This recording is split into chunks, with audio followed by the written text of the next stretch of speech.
In an age where social media activism rules supreme, the youth today fail to understand the value of social media. My guest today is a social activist and social media creator with over 35,000 followers. She uses her platform to spread knowledge on socio-cultural affairs and is a fighter for feminism and social rights. She redefines social activism by using her platform for the common good. She is an Indian Times and Quint featured activist, founding president of the Shunya project based in Chandigarh to give mental health care. With publications in prestigious newspapers like the Indian Express, she is a seasoned debater and driven speaker with certifications from Yale University. She is an efficient volunteer, politically driven individual and civil service aspirant, modern youth sensitizer, influencer and young Indian boundary redefiner. Niharika Choudhary.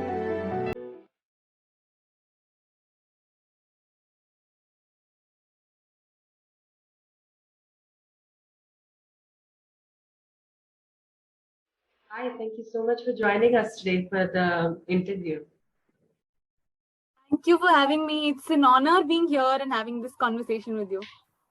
This is the third episode of the interview. The season so far, and I'm so excited for this episode because this is a topic that I personally stand for a lot and can't excited to see where the answers will take us.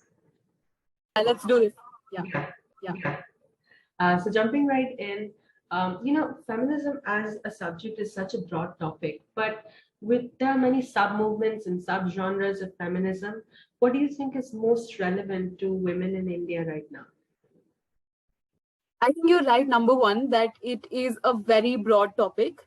In fact, it's reached to so many countries, which is a great thing. And I'm so happy that it's become and it's being recognized as a very broad topic. I see that a lot of its subcategories exist in India, but then the relevant ones for me have to be, I feel the categories, at least the ones that exist in India, are majorly, let's say, cultural feminism, then we have liberal feminism, then we have radical feminism. And for me, out of these three, I think cultural feminism does not stand out. Maybe it's one movement that has gained prominence or has become very relevant for a lot of people. For me, it hasn't. Considering that cultural, it just defines femaleness for you. It tells you that this is what femaleness is, and that's how you need to be used. You need to have a lot of comfort and feel really nice and with your nature, with the kind of this feminine nature that you have, with regards to being passive and with regards to being calm all the time, poised all the time. But who defines these? Who defines these features in women? Who tells us that, being passive is something that's feminine and that is something you should celebrate? It's a quality in you. I don't really agree with cultural feminism that way. So I don't think it's very relevant, considering we want women to come out of these shackles of norms that we have for them. Considering that women are themselves, very with domestic course itself, they think that they're meant to do this. And cultural feminism validates the very idea that you need to celebrate your femaleness, which I don't think is very relevant today. For me, what is relevant is cultural feminism. For me, what is relevant is liberal feminism and radical feminism. Liberal because it talks about political and legal rights, which is very important. As long as we tell women that, they are meant to do this, I don't think they can. They would always be defined by what we think they can do. If you give them legal and political rights, they get to choose what they want to do. So that is why I feel it's very relevant with regards to, right to vote and access to education. These are things that are very important, especially in the rural setting. Urban areas still have that sort of advancement today. But with regards to the rural setting, it is very important. And radical feminism, when it talks about eliminating male supremacy in socio-economic context, that is very important in India. Let's say about reproductive rights and these things. I feel radical feminism and liberal feminism are these two that lack in India, and their prevalence is not so much as there is cultural feminism. So I would say with regards to relevance, these two are prominent and need to be relevant and need to be talked about more. Thank you so much for the answer. So, yes, exactly. I completely agree with the point that certain subcultures are so much more relevant than others. So that brings me to, how do you think the policies and the priorities of the current sitting government affect the scenario of women's rights in the country right now? Yeah, so I feel that the sitting government, one thing to be realized is that they're very, I mean, of course, they can be very good at other parameters, but when it comes to feminism, I think a lot of emphasis is placed on culture. A lot of emphasis is placed on mythology and, ancient traditions, not understanding that the context is very different. That was in some another era where the conditions of women were different, where the social norms were different, where everything was different, where the society itself was different.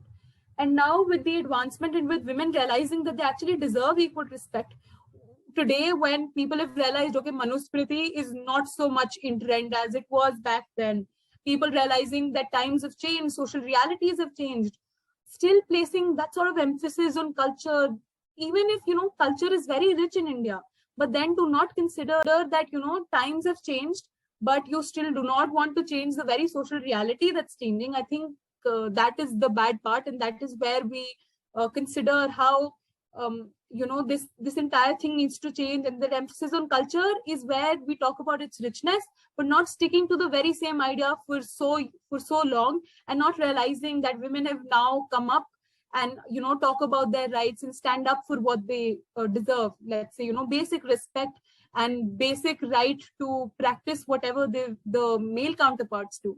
So I do not really agree that the sitting government is placing a lot of emphasis on feminism, because they're just so attached to religion and culture that they don't really want to look out of the box and out of this entire shell of religion and culture.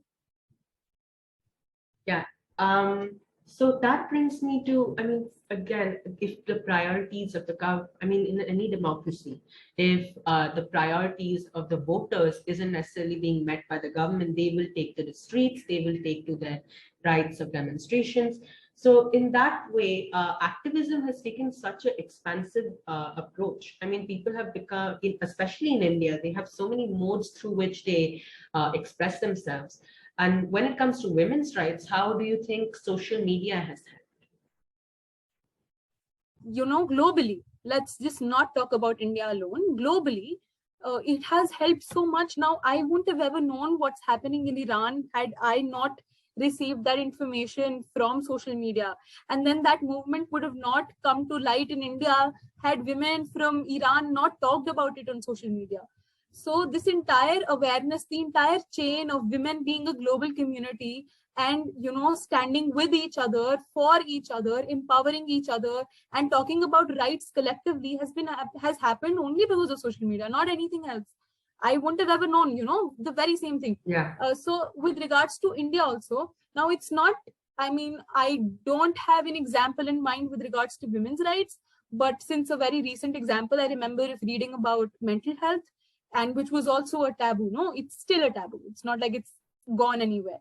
So I read that somebody named Shruti, she started a petition and she started talking about it on social media that the country has a lot of emergency numbers, but they don't have a mental health helpline.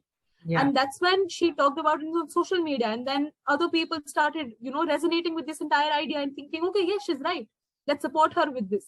So this one entire idea that one person started, one person initiated, and then it received a lot of backing, led to Kiran mental health helpline that we have today. So this entire thing is very important because it shows mass appeal. It shows the government what the citizens want from them. So social media has been very important in gathering public opinion in that way, and also pressurizing the government to do what's right and what is in the interests of people. So I'd say activism is, in fact, people don't want to do it offline today. People want to do most of it online. It's become a very different, I think, two sides of the coin again. People have stopped wanting to work on field and they want to do everything on social media. So the activism on social media, in fact, is growing even more than what it was on green or on field. So I think that's how relevant and that's how amazingly widespread it is. Yes. So again, social media is educating so many people, and so many creators, amazing creators are coming up, and they are sensitizing the youth in many ways. So in that way, but like traditional education cannot, in many ways, especially in a country like India, the importance of traditional education, it cannot really be substituted. So in that sense, like curriculum revision and change in the education system, how do you think this can affect how the youth approach feministic concepts or ideologies? And like, has it been effectively implemented in any way yet? Now, most things, I think it'll be a very cliche example to give, but we spend most of our time in schools.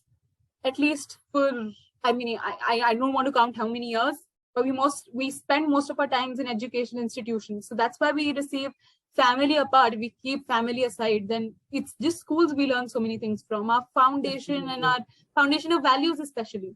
So if the curriculum does not include feminism, and if the curriculum does not talk about female leaders or female entrepreneurs or female social activists, if the curriculum does not talk about them, if the curriculum does not tell you about female rights, if the curriculum only wants to talk about religious philosophy, only wants to talk about science, only wants to talk about chemistry, biology, and then history, but does not want to tell you about feminism as a movement, it's not like it's just come and then people can't really put it into the curriculum. It's the very recent. No, we can't really put it. It's been going on for a very long time. It should be a very prominent and a very important part of history, but it's not. Now, I am telling you very honestly, I have studied in like the top schools of North, and I feel very happy that I did.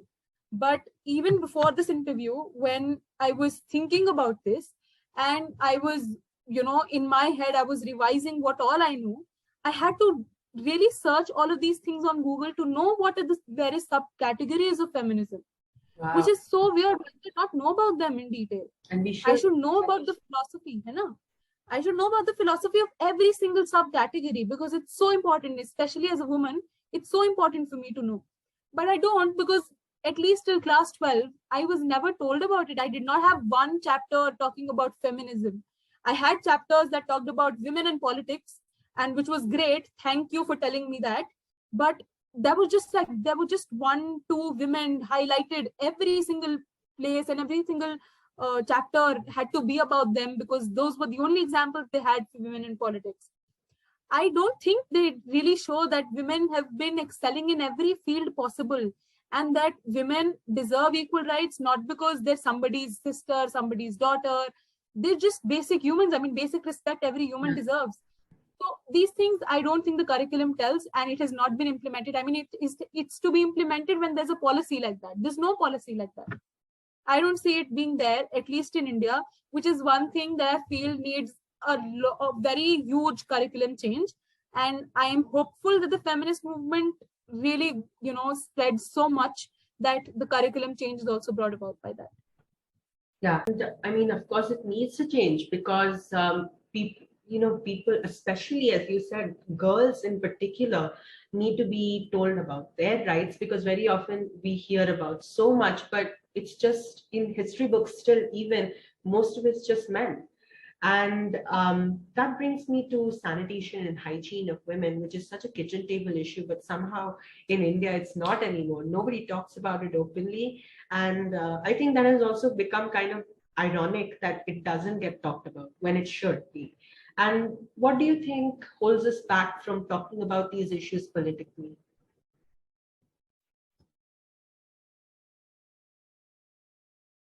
I think what holds us back, I can't tell, because at least I talk about all of these things, at least in my house and in my daily conversations with my friends on social media. Very important, I do that. So I'm not sure whether I can tell that, but there's one thing that I've noticed when I was researching about unemployment and also about period poverty. That's when I realized that with regards to sanitation and hygiene, a lot of Indians are experiencing abject poverty, and they feel that they have cheaper alternatives to, let's say we talk about sanitary pads, no? And if we talk about that, they think they have better alternatives, which by better they mean cheaper. And for them, quality does not matter because let's say somebody earns 100 rupees per day, and that person goes and buys a a sanitary pad for say 88 rupees ka pura pack of 10 sanitary pads, for that person earning 100 rupees per day and buying an 88 rupees ka sanitary pad is a lot. For me, it's not, because thanks to the privilege that I have, not feeling entitled about it, but I'm thankful for the kind of privilege I have financially. Yeah. But for them, it's not. So, unke liye the 88 rupees wala sanitary pad is also a lot. So I get it when they talk about they don't have, when they don't really focus on sanitary and hygiene that way. But then we say, if they don't talk about it so much, let's make them cheaper, because let's make these affordable for everybody, because it's a necessity, not a luxury. And we've all come to that consensus.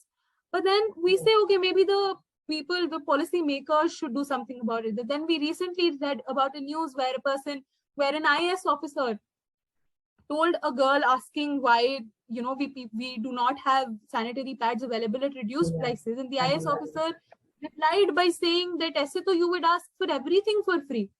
Number one, she did not ask for anything for free. Nobody asks for things for free. It's not like we're hungry and we're all greedy for free things. We're not. We're just asking it for at reduced prices, because those people understand that their parents cannot afford such expensive things that they feel they have better alternatives for. Yeah. So then this person saying that you're going to ask for every single thing, it was an insensitive statement, and also shows the reality of people in power, and people in power who are responsible for taking decisions for us. So this entire it's not, the people have become very insensitive to things like this, again, because it's not a kitchen table issue in India. People think it's a luxury. Having this is a luxury, and you could have this. It's important to realize that people have implemented in our culture, that it is a luxury. Yeah, absolutely. It's not. It's definitely not. It's a necessity. I posted a reel about period poverty, and somebody in the comment section said, I don't know which guy and where he was from, but he said, listen, don't even compare it with money, because periods are not even permanent. You'd stop getting it after like 40, 50 years, and you'd stop getting it. So it's not even permanent. Why are you talking about it and comparing it to a person's daily income? See, now this is the entire lack of awareness, and also I'd say inhumane attitude towards women. Yeah, I mean, I did not reply to that comment because it didn't make sense to me. I didn't want to fight over it. Say you argue with a fool, you become one. So I did not want to argue with that person, but I put a story again that I am so affected by all of these comments, because it shows the reality of Indians. It shows not all Indians, but again, the reality of people. Even if one person is saying this, it has become like a foundation from some place, maybe his school or his family. Somebody must have put it in his mind that, periods are not, it's not a very big issue. It's just women making a deal out of it. Yeah. So I think it's not a kitchen table issue, because even women in power and the people in power are not striking conversations about it. They're more interested in other unnecessary conversations. So we as people, number one, and then people in power, all of these people need to have these conversations. Then only they would come to solutions. When they don't talk about problems, I don't think they would ever come to solutions. Yeah, completely true. And another reason I think why people don't come to solutions is because there aren't a lot of women in power. I mean, you just gave that example of a IAS officer, right? So this is an IAS officer, the person who is an administrator, a legislator, a person who should think about us and report it to his seniors.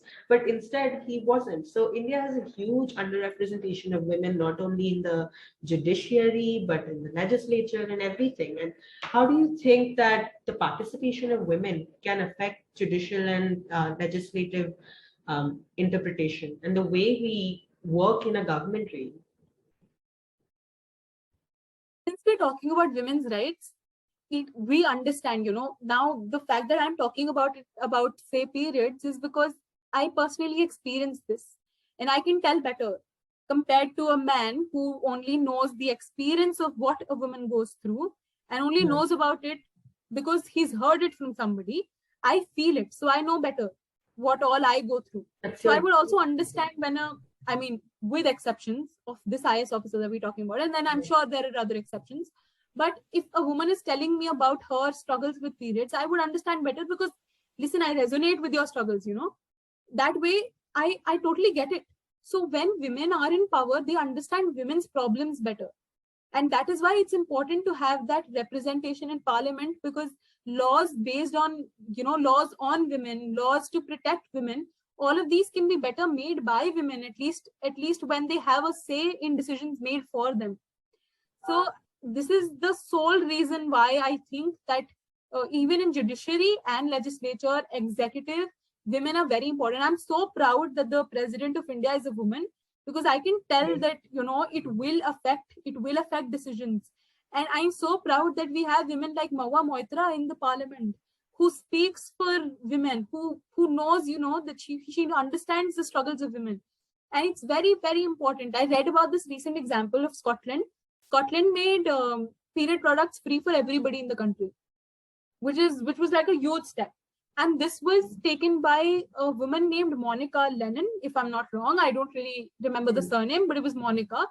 And she was a parliamentarian. She took that decision because she understood our problems. And that is why it is important. More laws protecting women's rights, more laws empowering women will be made when there are women to make those decisions. Exactly. This is the only reason I think that women in power really helps legislation that are made on women and for women. Yeah, and like when you were just talking about that, I thought about farmers' rights immediately. That was like my first resonation, because nowadays, like, we have so many people who come from a farming background and now they are in power. So that is why they are constantly working to impose that into laws. And one of the major issues that have recently come up is that recently Roe v. Wade happened, as you know, and stuff like that. So the issue of reproductive rights has been very hotly debated. And where is India right now? Where does it need to be, and how far has it come? Okay, so this very recent thing that happened on, I think it was September 29th, that the Supreme Court released a very historic judgment where it said that abortion can also be now availed by single and unmarried women for the 20 to 24 weeks range. Earlier, we have the Medical Termination of Pregnancy Act now in India. So it says that if it's 20 to 24 weeks, then only there are other categories. Let's say there's rape, there's minors, and non-consensual sex, basically. So those people can avail abortion. And it has this one subcategory which says that married women whose marital status has changed during the pregnancy, they can also avail abortion within the range of 20 to 24 weeks of pregnancy. So there was this woman, I think she was 25 years old, and she was unmarried. And she went to the High Court. She said that I want an abortion because my partner, who had told me that he would marry me, refused last minute. And now I have to leave him. And I also don't want abortion because it poses a great risk to my mental health. I don't want to continue my pregnancy. So the High Court dismissed it. And because the High Court said that there's no provision in India where she was 23 weeks pregnant. So the High Court said that there's no provision in India where they tell you that 20 to 24 weeks pregnancy, there's no provision for unmarried women. So this girl moved the Supreme Court then, and she again said that I'm seeking an abortion because my partner's left me. And now the Supreme Court has released a historic judgment where they say that now even single and unmarried women, because it's important to understand that if you make this distinction between unmarried and married women, you are perpetuating the stereotype that only married women are sexually active. Exactly. Right.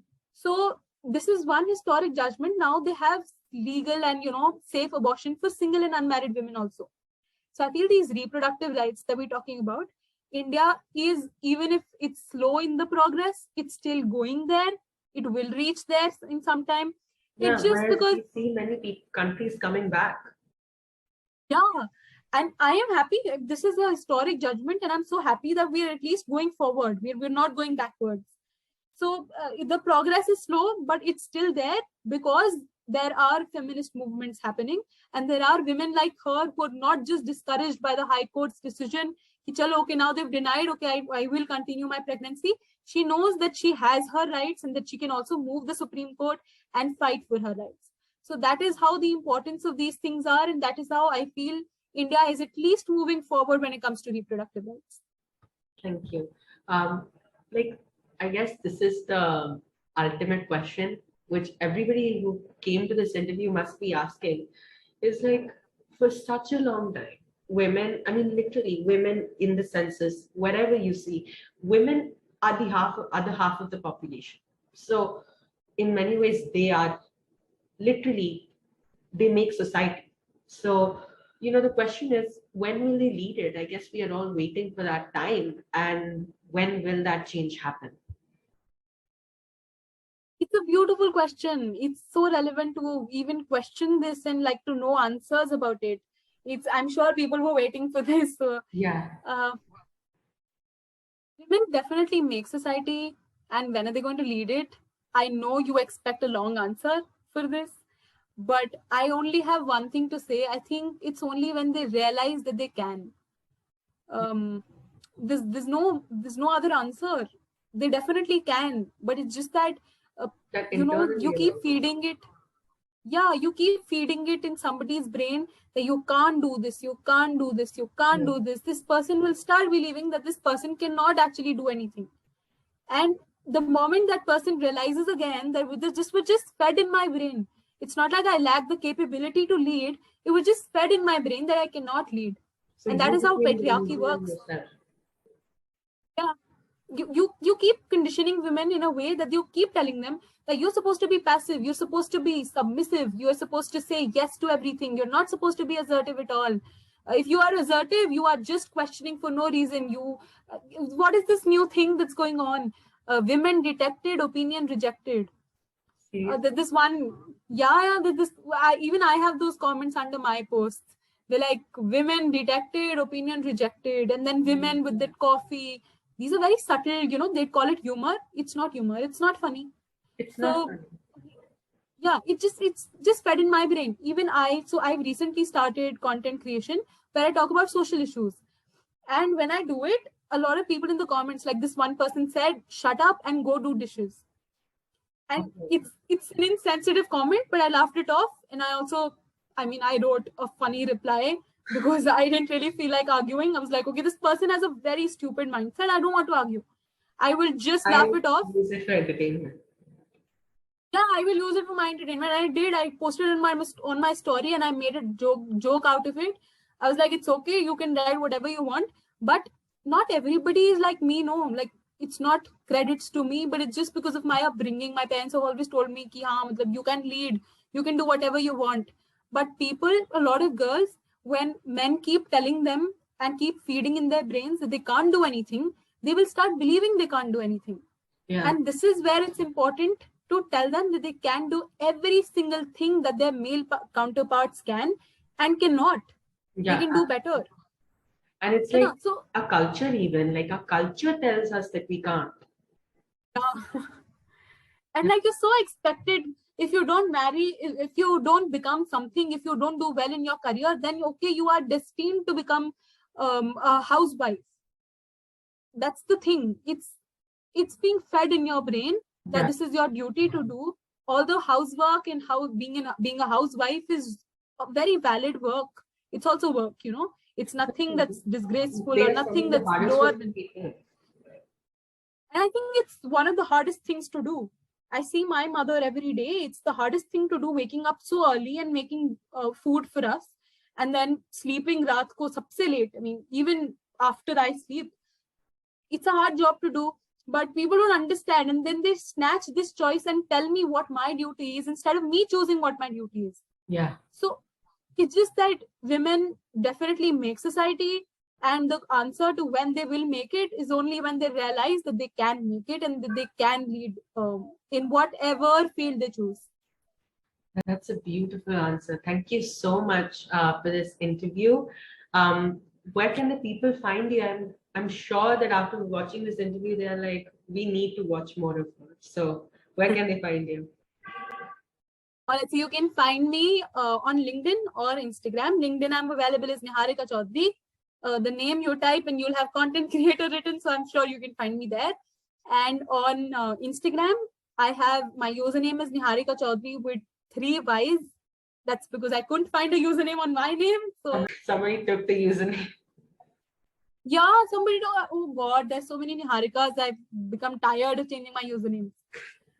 So you can always find me on Instagram and LinkedIn. Otherwise, if you want to write to me, you can find my email on both of these platforms. And thank you so much for listening to me. It was a wonderful, wonderful conversation. Thank you so much. Thank you, Niharika.